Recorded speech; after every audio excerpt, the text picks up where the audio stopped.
Gabungan Perusahaan Perkebunan Indonesia atau GPPI optimis sektor perkebunan mampu membantu mengurangi secara signifikan pengangguran di Kabupaten Kota Waringin Timur, Kalimantan Tengah melalui sinergisitas dengan pemerintah daerah setempat. Ketua GPPI Kabupaten Kota Waringin Timur, Katingan dan Seruyan, Siswanto, mengatakan bahwa peluang kerja di sektor perkebunan sangat terbuka lebar. Sayangnya, masyarakat kurang berminat. Akibatnya, sektor perkebunan sering kesulitan mendapatkan tenaga kerja, bahkan harus mendatangkan dari luar daerah. Bagaimana ya tanggapan warga atas hal ini? Mari kita simak wawancaranya. Menurut Anda, apa saja dampak negatif pengangguran bagi kehidupan masyarakat? Semakin banyak kemiskinan, terus kejahatan itu banyak di mana-mana. Tingkat kriminalitas semakin meningkat ya. Karena apa? Banyak orang yang pengangguran akhirnya untuk mencari pendapatan itu bisa dengan menghalalkan segala cara. Salah satunya adalah angka kriminalitas tinggi. Menurut Anda, seberapa parah tingkat pengangguran di negeri ini? Sangat parah. Ya lumayan lah, parah lah begitu. Cukup parah mungkinnya karena memang kalau dilihat dari angka kriminalitas kita yang tinggi, itu berarti penganggurannya juga tinggi. Gabungan Perusahaan Perkebunan Indonesia optimis sektor perkebunan mampu mengurangi secara signifikan pengangguran di Kota Waringin Timur. Apakah Anda sepakat? Mengapa? Tidak sepakat ya Mbak, karena programnya cuma itu kan. Terus yang tidak bisa berkebun, Kalau dibatasi Sekotim, kalau menurut saya masih belum gitu ya. Karena apa? Sepengetahuan saya dengan adanya perkebunan sawit itu bukannya warga Kotim yang ikut bekerja di perusahaan-perusahaan itu, tapi diambilnya dari luar daerah Kotim, entah dari Jawa, entah dari Bali gitu. Saya sepakat, alasannya karena memang jadinya di sini banyak yang bisa bekerja di perkebunan. Akan tetapi juga kalau kita lihat banyak yang di perkebunan itu adalah bukan asli Kalimantan. Jadi mungkin diambil dari Pulau Jawa. Menurut Anda, apa yang menyebabkan angka pengangguran tinggi? Kurangnya lapangan pekerjaan dan juga kurangnya, kalau menurut saya, kurangnya perhatian pemerintah gitu terhadap rakyat rendah lah gitu ya. karena kurangnya lapangan pekerjaan. Kurangnya keterampilan. Jadi mungkin lulus sekolah tapi nggak punya keterampilan, jadi susah untuk mencari pekerjaan. Menurut Anda, apakah upaya dari diri sendiri cukup untuk membuat seseorang mendapatkan pekerjaan yang layak? Tidak juga, kalau kita sendiri tetapi tidak didukung dengan pihak pemerintah, tidak bisa juga dapat menghasilkan yang layak gitu. Tidak cukup, harus ada peran pemerintah. Bisa mendapatkan pekerjaan layak apabila mungkin diri dia sendiri sudah mempunyai keterampilan, bisa berdagang, misalnya diajari berdagang atau diajari keterampilan lain seperti spesifik mungkin. Apa harapan Anda kepada pemerintah berkaitan dengan permasalahan ini? Harapannya agar supaya pemerintah lebih serius lagi untuk memperhatikan pengangguran. Harapan saya sih kepada pemerintah agar bisa memperhatikan rakyat kecil lah begitu. Bagaimana sekiranya rakyat kecil ini bisa mendapatkan penghasilan yang lumayan. Harapannya pemerintah mungkin lebih banyak lagi ada pelatihan-pelatihan setelah lulus sekolah mungkin.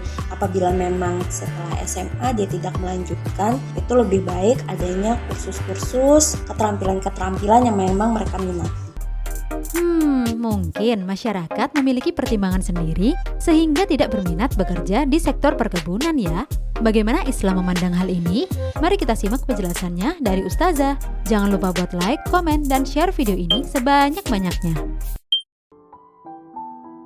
Menurut data IMF, tingkat pengangguran di Indonesia sebesar 5,2%, tertinggi dibandingkan 6 negara lain di Asia Tenggara, yaitu lebih tinggi dari Filipina, Brunei Darussalam, Malaysia, Vietnam, dan Thailand. Tingginya angka pengangguran di negeri ini adalah bukti gagalnya negara dalam menyediakan lapangan pekerjaan bagi warga negaranya. Faktanya, pertumbuhan tenaga kerja baru di negeri ini jauh lebih besar dibandingkan dengan pertumbuhan lapangan kerja yang dapat disediakan setiap tahun. Hal ini tentu memicu bertambahnya jumlah pengangguran setiap tahun. Fenomena kelangkaan lapangan pekerjaan sangat menjadi pertanyaan. Padahal Indonesia adalah negara kaya dengan jumlah pulau yang besar. Tapi mengapa belum mampu menjadi sarana menyerap tenaga kerja? Penerapan sistem kapitalisme adalah biang kerok atau penyebab meroketnya pengangguran di negeri ini. Ekonomi kapitalis hanya menguntungkan para pemilik modal dan semakin menyulitkan kehidupan rakyat. Dalam sistem ini, negara lepas tanggung jawab dalam menjamin pemenuhan lapangan pekerjaan warga negaranya. Dalam kasus ini, negara telah menyerahkan pengelolaan sumber daya alam berupa hutan yang kemudian dilakukan pembukaan besar-besaran menjadi kebun sawit. Padahal sebelumnya, hutan adalah tempat rakyat bekerja dan lahan kehidupan mereka. Lahan-lahan perkebunan rakyat pun diakuisisi oleh para kapital atau pemilik modal dan beralih fungsi menjadi perkebunan sawit milik korporat, sehingga rakyat pun menjadi pengangguran. Kalaupun mereka bekerja, menjadi buruh di negerinya sendiri. Ditambah lagi dibukanya keran investasi plus tenaga kerja asing, menjadikan tenaga kerja kita semakin terbisihkan di negeri sendiri. Kurangnya minat masyarakat untuk bekerja di perkebunan adalah karena mereka hanya akan diperlakukan sebagai buruh dengan gaji yang tidak sama dengan mengelola perkebunan sendiri. Apalagi hari ini masyarakat dihadapkan pada kehidupan yang sulit karena semakin tingginya biaya hidup. Belum lagi maraknya kasus perbudakan buruh di perkebunan sawit yang dikelola perusahaan. Bagi korporasi, buruh hanyalah dipandang sebagai faktor produksi yang sangat rentan dengan PHK. Apalagi saat ini Undang-Undang Cipta Kerja tidak berpihak pada buruh dan justru banyak merugikan pihak buruh. Berbeda dengan penerapan sistem Islam yang menjadikan negara sebagai pengurus rakyat termaksud dalam menjamin kesejahteraan rakyatnya.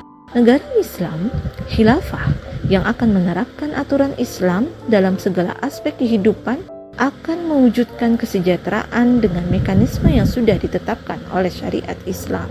Negara khilafah mampu membuka lapangan kerja yang memadai bagi rakyatnya melalui pembukaan akses-akses yang luas terhadap sumber-sumber ekonomi yang halal dan mencegah penguasaan kekayaan milik umum oleh segelintir orang seperti halnya hutan.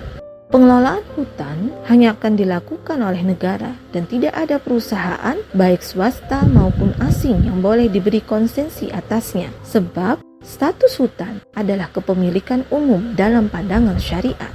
Pemanfaatan hutan yang mudah dilakukan secara langsung oleh individu atau sekelompok orang yang tinggal di sekitar hutan diperbolehkan dalam skala terbatas di bawah pengawasan negara. Bahkan rakyat boleh menjual hasil hutan yang dihasilkannya selama tidak menimbulkan darar bagi masyarakat atau masyarakat lain terhalang untuk memanfaatkan hasil hutan.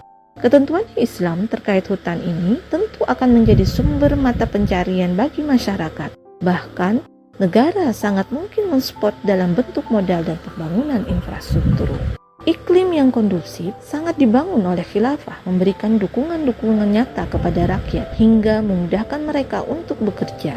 Di antaranya, kita bisa melihat dukungan permodalan baik dalam bentuk pemberian seperti yang diberikan oleh Khalifah Umar bin Khattab kepada para petani di Irak atau dalam bentuk pinjaman tanpa bunga seperti pada masa Khalifah Umar bin Abdul Aziz dan utang itu pun baru dikembalikan 2 tahun setelahnya. Khilafah juga memberikan pengembangan iklim yang kondusif bagi kegiatan penelitian dan pengembangan sains dan teknologi termasuk di bidang perkebunan. Banyak laboratorium dibangun, begitu pula perpustakaan dan lahan-lahan percobaan. Para ilmuwan diberi berbagai dukungan yang diperlukan termasuk dana penelitian selain penghargaan atas karya mereka.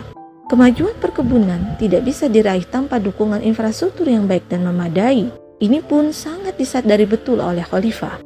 Infrastruktur penting adalah irigasi.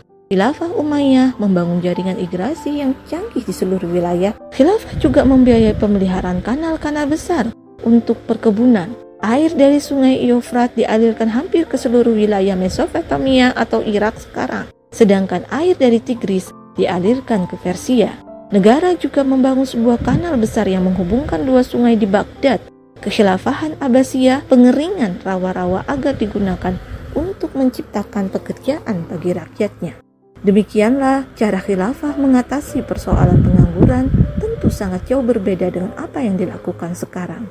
Pantaslah jika kita hari ini terus berharap dan memperjuangkan hadirnya khilafah untuk membawa rahmat bagi seluruh alam.